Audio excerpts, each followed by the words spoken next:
Hey guys, Jessie here from Tonkadale, and today we are repotting cactus. Looks like we got ourselves a prickly situation. Let's get started. A few tools are going to be really helpful when you're repotting cactus. A nice pair of gloves. These are like a really thick vinyl. You could also use a pair of leather gloves. A few tools like a tongs and other medical devices. This little grabber thing can be really helpful. I also like to start with an empty pot. Cactus like well-drained soil, and there is specific potting soils that are formulated just for cactus. I'm going to recommend you always use the cactus potting soil when you are repotting cactus. The worst thing you can do for a cactus is have them in soggy soil that doesn't drain and that keeps them too wet for too long.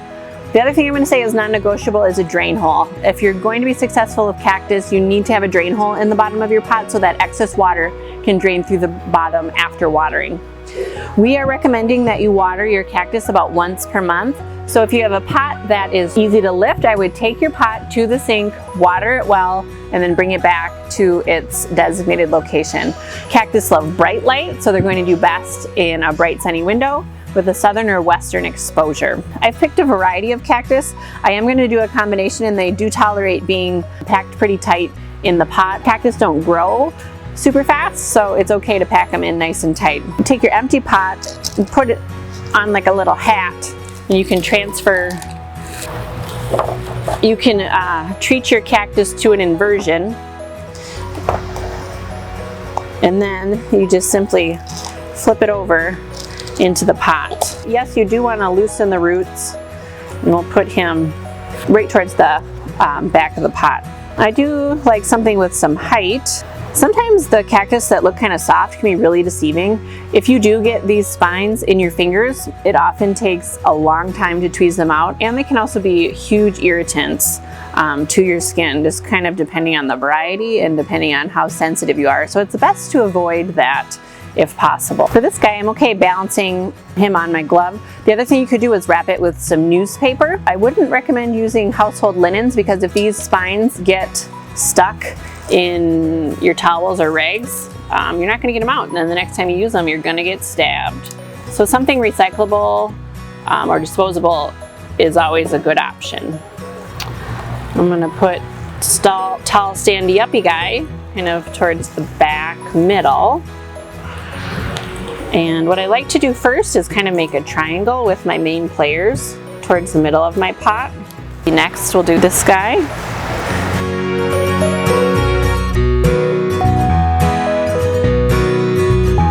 Make sure that the crown of the cactus isn't under the soil. That will give the opportunity for water to collect and cause rotting.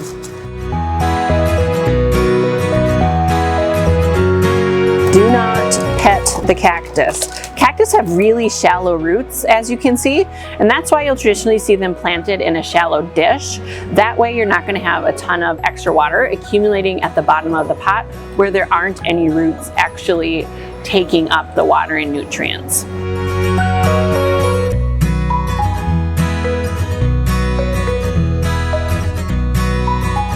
Now it looks like I have room for 2 or 3 more.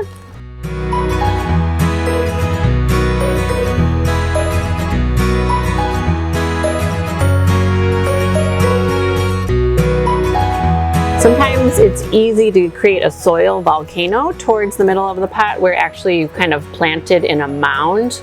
That's not good. So make sure you don't have a soil volcano, because when you water it the first time, all the extra soil will come running off the side. Paintbrush, please. Thank you. If you have an old paintbrush, you can kind of cut off the top so it's not so fluffy. You can use a paintbrush to get all that extra soil out of the cracks and crevices. This is actually really satisfying.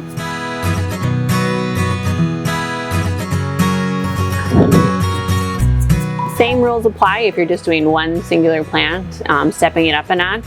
If your cactus seems to be outgrowing its pot, I would recommend just going to the next size, slightly larger, no more than 1 inch in size, bigger than the diameter of the soil ball, okay? All right, there are some finishing touches we can do, but let's clear the way for that. We have to use some kitchen utensils, i.e. a teaspoon, to add some soil cover. You just scoop it in, and you can flatten it out. This happen to be spoons from my personal collection that I found in the lunchroom here at Tonkadale.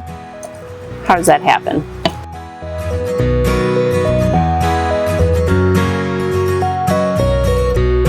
I wouldn't recommend putting anything else on top like moss, because moss is going to really hold moisture in, and that's not what you want to do when you're growing cactus. You want to let the moisture evaporate.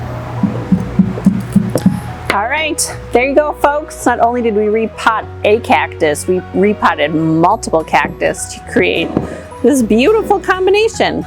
We had fun doing it too. Thanks for watching. We'll see you at Tonkadale.